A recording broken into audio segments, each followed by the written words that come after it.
I am Simon Godwin, Artistic Director of the Shakespeare Theatre Company in Washington, D.C. Thank you so much for joining us.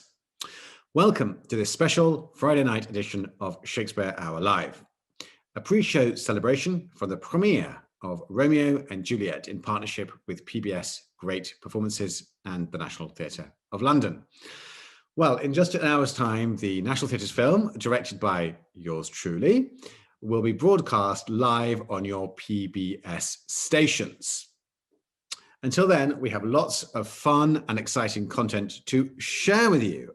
You're going to get to see lots of behind-the-scenes footage, some footage from our wonderful cast, and of course, we're going to be featuring an interview with a very special guest in celebration of tonight's film. Before we get started, let me introduce the whole Shakespeare Hour Live team. So excited that Romeo and Juliet is hitting the United States today. Hello, Simon. I'm here as always, thrilled to be joining you and to be discussing some Shakespeare. Well, let's get started then, shall we? First of all, I'd like to share with you a kind of featurette on the making of this version of Romeo and Juliet. They're sussing out the depth of each other's love and figuring out if they're both willing to jump off the cliff.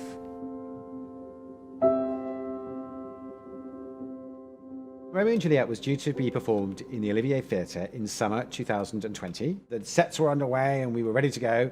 And then the pandemic hit. The production, of course, like every other production in the world, was cancelled. And yet, through David Sable, the producer, and Rufus Norris, the artistic director of the National Theatre, their vision, their tenacity said, hey, hang on, what about coming together and trying still to preserve something from that production? We know we can't do a play. We know we can't do an NT Live of recording that play in front of a live audience.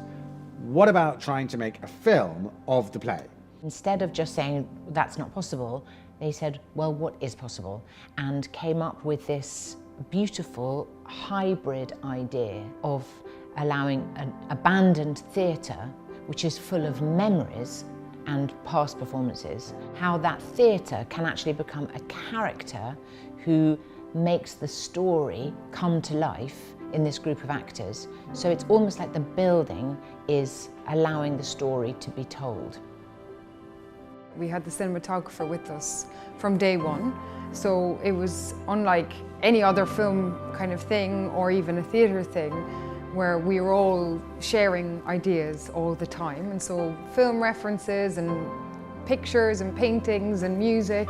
So there's lots of things in the pot. How it's worked in reality has been magic. It's just kind of like film crew and theatre crew and actors and dancers. We've all been working out at the same time together. In the rehearsal room, we're giving it loads of energy. Yeah, and like trying to fill like a huge theatre-sized space, and then suddenly it's And then like, as soon can as you Tim is just there, like, do it in here, here, please? It's like, keep still, Yeah. please. We're used to in theatre a single candle representing thousands, or a small bit of music telling us that we're in Egypt, whereas in a film we'd have some establishing shots of the Nile. And so this conceptually takes that idea and tussles with it. I think everyone was aware of trying to find a way to capture the experience of theatre in a way that is trying to engage the viewer in the same active imagination as they experience when they come to the theatre, but when viewing a film.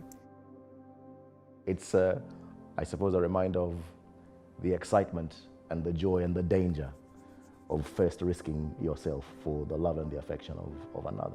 We're still all trying to work out what love means, or trying to find ways of articulating what love means and how complex love is and how sort of intoxicating it can be. Nobody wants them to be together. The whole world is against them being together, but they still fight till the end so that they can have a life with love instead of hate.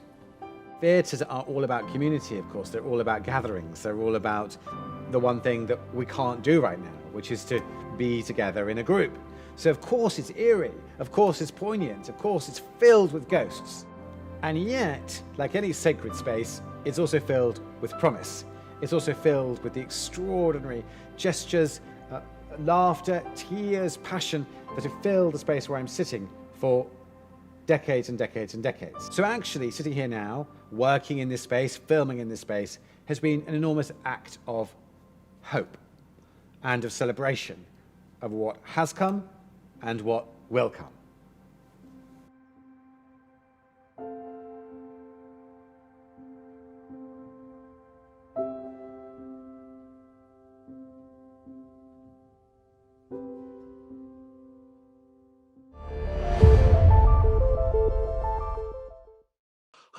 Wonderful to see that great behind the scenes footage. Brings back memories for me. Well, it's my great honor now to introduce our incredible guest. One can hardly think today of Romeo and Juliet without, of course, recalling the masterpiece that was Baz Luhrmann's 1996 film of Romeo and Juliet, and the iconic Juliet at its center. It's such an honor to welcome to the show this evening, Miss Claire Danes. Claire, hello, are you there? Hello, I am here. Yeah, so happy to be with you guys. Oh, yeah. thanks, Claire, for joining us. Now, Claire, am I right that actually you're in the UK?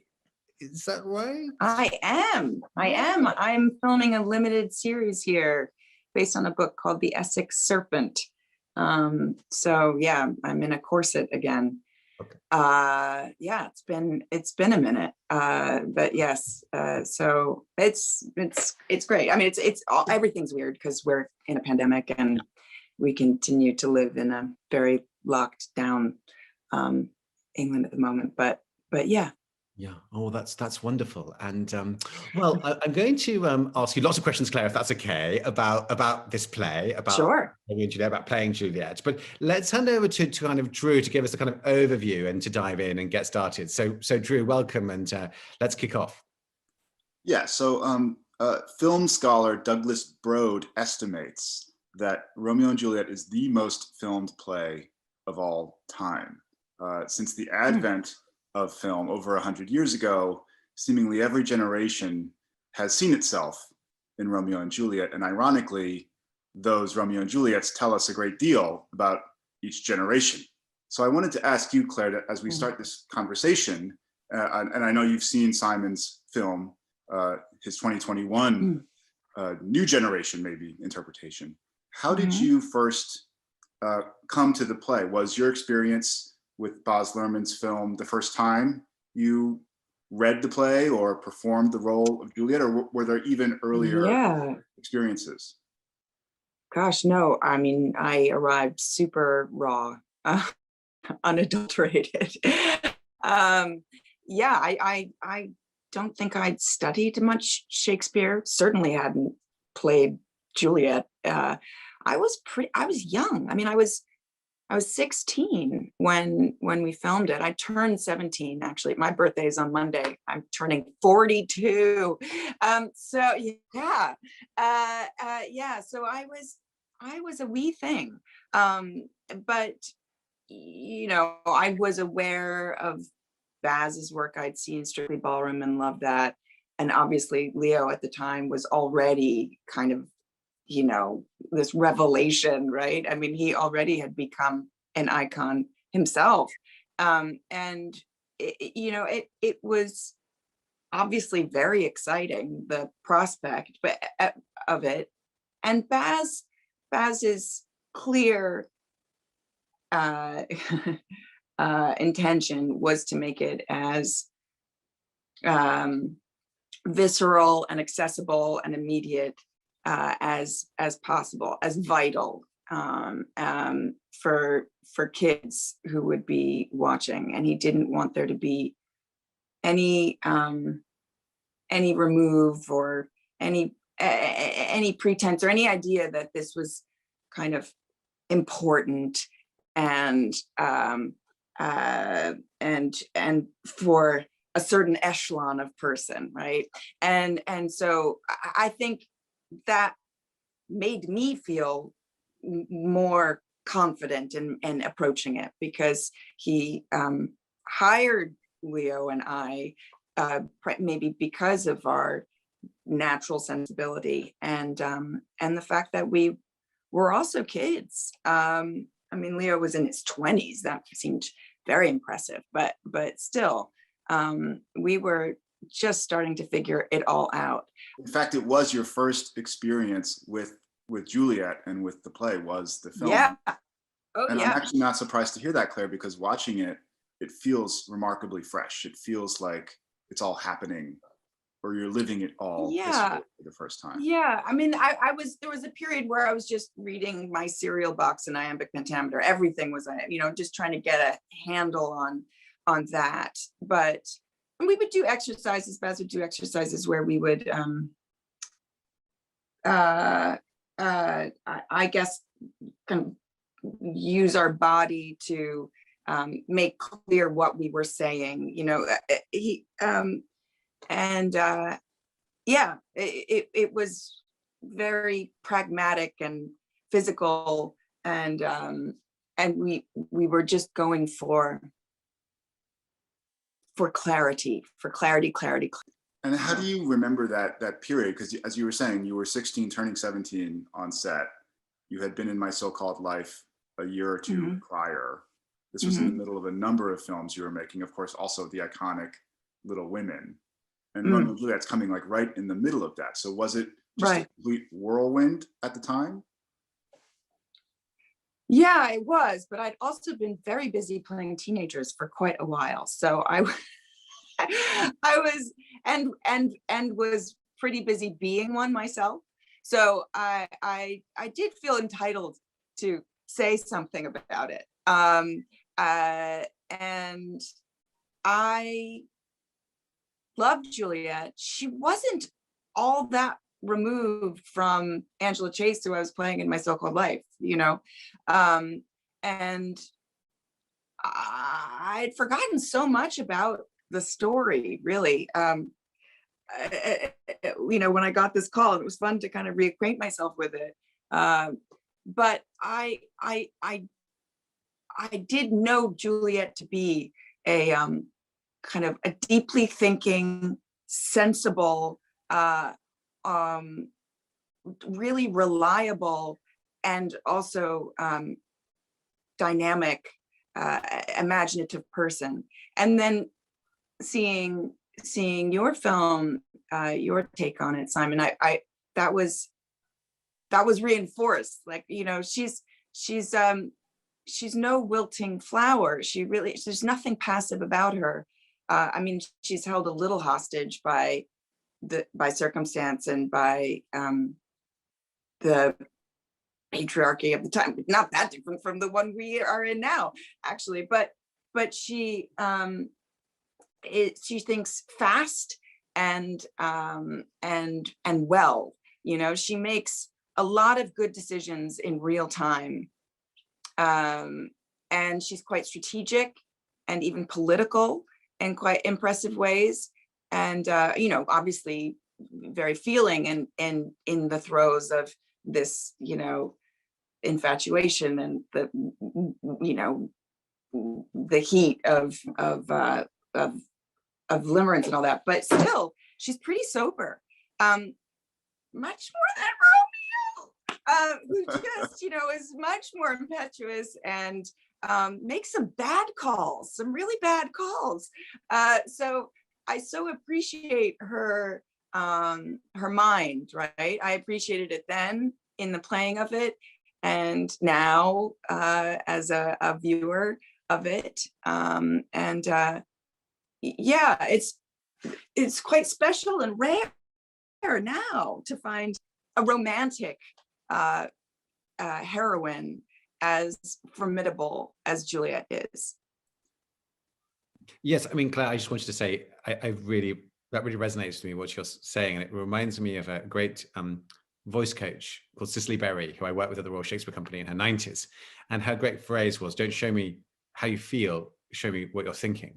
And that the Shakespeare's thoughts are so extraordinary, and how Shakespeare gifts kind of all of his characters with that part of himself that's so brilliant. And I think particularly Juliet, her thinking, her strategy. You're right, there is a kind of impulsiveness to Romeo, which leads him to hear that news about her apparent death, and then immediately to follow through with this terribly tragic event of killing himself. But Juliet is trying to find a way through this, isn't she? She's trying to survive. She's trying to win. Yeah, I don't think she makes a misstep, actually. And a message of the play is to stop, pause, count back from 10, and think. And she is able to do that. She actually is, which is almost impossible, again, when you're in this deranged, distorted mental state of being in love. But yeah. I wonder whether I might just take you back for a second about the rehearsals, because when coming from theatre and never having done a film before, I was very keen on having a few weeks of rehearsal before we got to the set. Yeah. I wonder whether, I mean, it's interesting hearing you speak a little bit about exercises with Baz, about embodying things, about searching for clarity. Was it did you have time to rehearse, or was it very much that kind of, in a way, the cinematic thing of arriving and having to kind of go for it? How was that? It was a long time ago, of course, but I wonder whether. Yeah, I don't. Oh gosh, there's so much that I don't really remember. But we did a few workshops. He, you know, as I said, he's so comprehensive, right? It was. We did a whole photo shoot, which was an effort for everybody to get a handle on the aesthetic, you know, the images that we were in the process of kind of creating together. I mean, I was slapping the wings on, really. I wasn't making those decisions exactly, but you know, it did feel like a shared endeavor. So and you know, Baz was thinking about the soundtrack as we were filming it. I mean, he was working with Mel Hooper, the producer. I mean, that's almost as wonderful a piece of work, the soundtrack, as the movie itself, you know, and so yeah, they were very linked in his mind.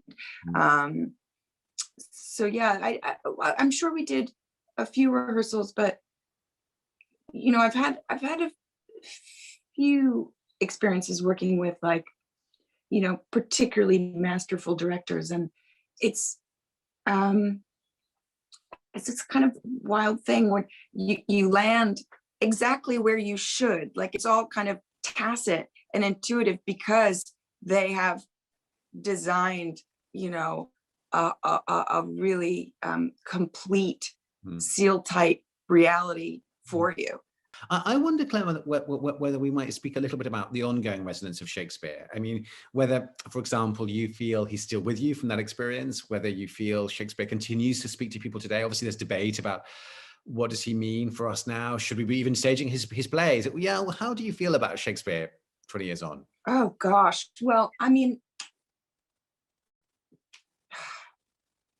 he's just such a good writer, isn't he? He's pretty good. He does so much of the work for you as a performer. I mean, as long as you understand what you're saying, you are carried by and moved by it, right? So it really it's just so perfectly constructed, and it you know, people talk about it being challenging, but actually I found it to be the opposite. It was yes, I mean, there's some technical work that you have to do in order to, you know, decode it and become fluent enough within it. But once that's done, it doesn't take that long.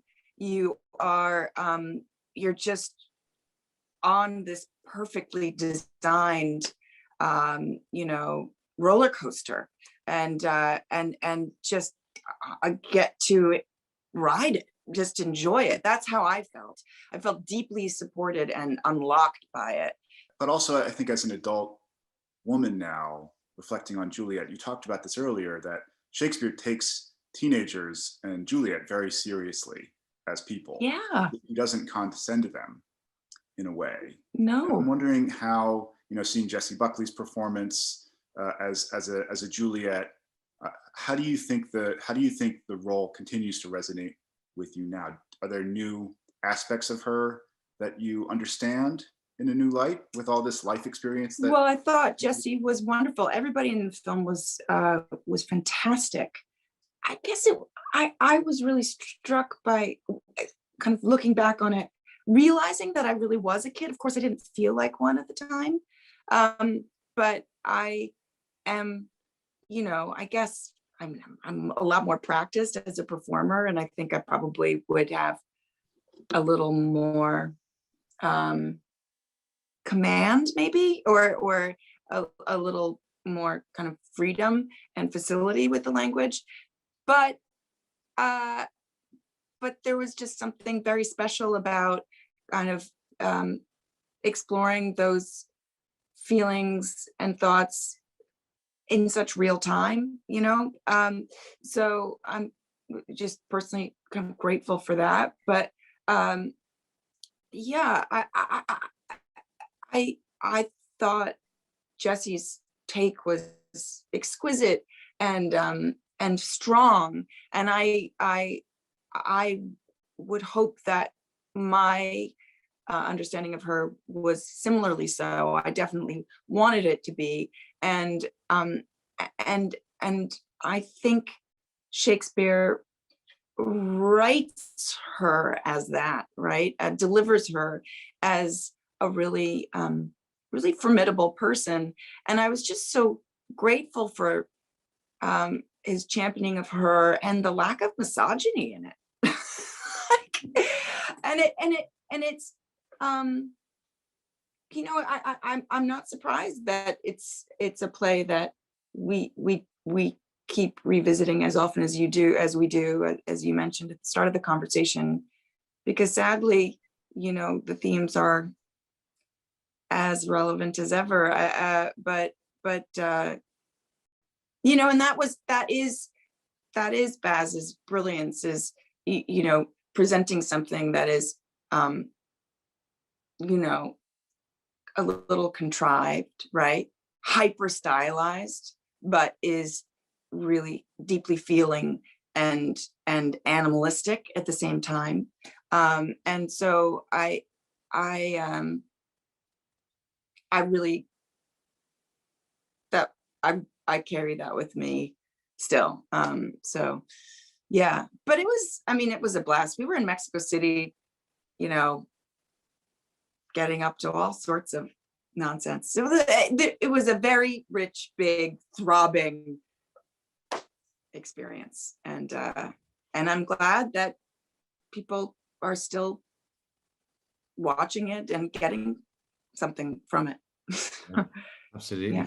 And I think for me, you also summed up that Shakespeare writes in verse, and verse essentially is what you're describing. It is something stylized. It is something heightened, right?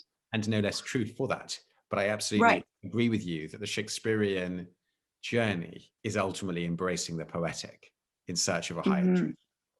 Right. And that's right. Yeah.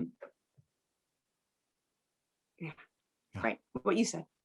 Well, look, I mean, Claire, thank you. I mean, so much for joining us tonight, for bringing your experience, your tenderness, your belief in the play, in Romeo and Juliet and Shakespeare, and it's been really moving to hear you speak. No, yeah, of course. Thank you for all of your work, and thank you for your beautiful production. It was great. And yeah, so no, this was a good hang. Now I'm going to go make sourdough bread, as we do.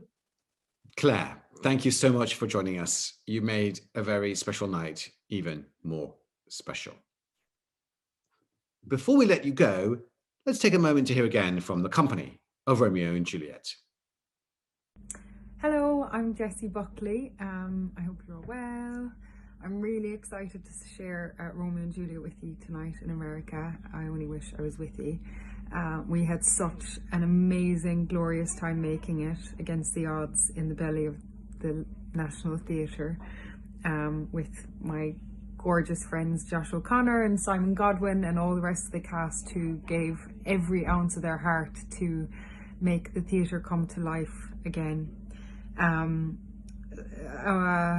God, there are so many memories, but something that I guess felt like love was Josh had sent me a piece of music very early on in when we were kind of rehearsing this Peter Gregson piece called Sequence Number 4, and it became like a kind of, it became our secret, it became our piece. And one day, kind of on the cuff, we said, why don't we just shoot a scene where it's where Romeo and Juliet break off from the party and you see them discover each other for the first time. And we wanted to replicate how we might discover each other for the first time in a rehearsal room. So we put the piece of music on, Peter Gregson's number 4, and we blasted up the speakers, and we just set up the camera, and I think we did it in one take, and it was so exciting. And in the back of our minds, we were in this space which was, you know, asleep for the first time, and on the other side of the Iron Curtain there were kind of empty seats and ghosts of people who'd, you know, we would have maybe shared this with, and yet it just felt like love. And that was one of my favorite memories. I am sending so much love to you all. I hope you're all okay. I can't wait to see you on the other side, and I really hope that you enjoy watching it. Bye. And so then somehow there's a bit of complication with some potions, and 3, 2, 1. go. There's two warring families. Capulets and the Montagues dislike each other. And the whole world that they live in is quite sad. And there's a party. Oh, there's a Very sexy party. with lots of outfits. Romeo from the Montague family sneaks into the party and sees Juliet from the Capulet family, and they instantly fall in love. They get married, much to their parents' dismay. Friar Lawrence, he thinks this is probably a really good idea that they're falling in love because it might fix the warring families. However, Juliet's parents, Lord and Lady Capulet, want her to marry a very wealthy count called Paris. Nobody wants them to be together. The whole world is against them being together. Then there's a big fight. Tybalt kills Mercutio, Romeo in anger kills Tybalt. And Romeo is banished. She's banished. She has to go to Mantua. And it all kicks off. Juliet gets really upset. Friar Lawrence mixes several interesting potions. It's not really poison, it'll just make it look like your dad. Romeo goes to the tomb, he thinks that she's dead, he kills himself. And she wakes up from the fake poison, sees him dead, and stabs herself. Well, that was pretty good. Was that 60 seconds? That's the contest. It's fighting, it's mayhem, There's lots it's of- angry. So they all die, apart from Benvolio.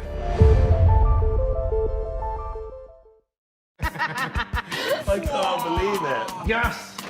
Yes. Can we introduce the game? In song. Ready? 3, 2, 1, and We are about to play a game of William Shakespeare or Taylor Swift. Okay, William Shakespeare or Taylor Swift. Let's go. Let's do this. I have no idea about Taylor Swift. Me neither. Shall we begin? Friendship makes us fresh. I think it's Taylor. I think that's going to be him. Taylor. Yeah. Oh no, I've gone, this is wrong. Why would you use words like fresh, William? What? Oh. I thought fresh, like fresh. Love is a devil. I'm gonna say Taylor. I'm gonna say Shakespeare. I think it's Taylor Swift. That's what I'm going for. I think it's Shakespeare. Fine. Hey, 1-0 to the judge. Oh, lush. Yes. What? Yep. Shut up! You and I are past our dancing days. Because she is not past her dancing days. I think Shakespeare. Oh, what? Man. Did you actually say Taylor Swift? You'll be Do you think she's past her dancing days? I don't know. Does she dance? Oh. Oh. Right, there where we stood was holy ground. I actually do think Taylor. But there was an album about Kentish Town because her partner is from Kentish Town, and I'm just wondering if maybe right there in Kentish Town, where we stood was holy ground. Oh, see, now that's probably about you being the prince and I being the princess, isn't it? Ooh.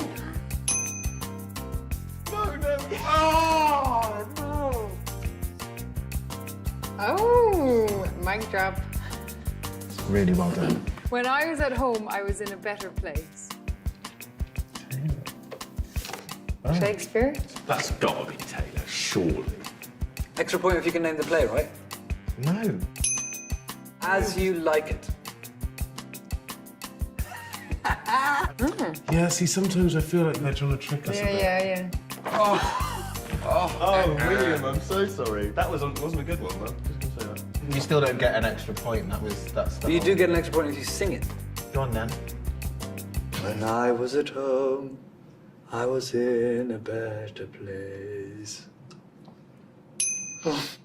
It's really beautiful. Romeo, take me somewhere we can be alone. Oh no, I mean this. I didn't know. Hello. Please in the title. No. Really? That's a trick question. Romeo, take me somewhere we can be alone. I didn't know the song. I don't know the song. I'm proud of you. I don't even know. That was a trick one. Yay! There's not that line in the whole thing. We do the Oh, for God's sake. I got it first, so I win. Is that the rule? Is it who gets in first, or? No, it's not. Sorry, Mom. Sorry, Dad. Sorry, Manchester. This is the competition of the year. Yeah. I didn't know it was a competition. Two. Sorry. God, sorry. Shake my hand. It's COVID.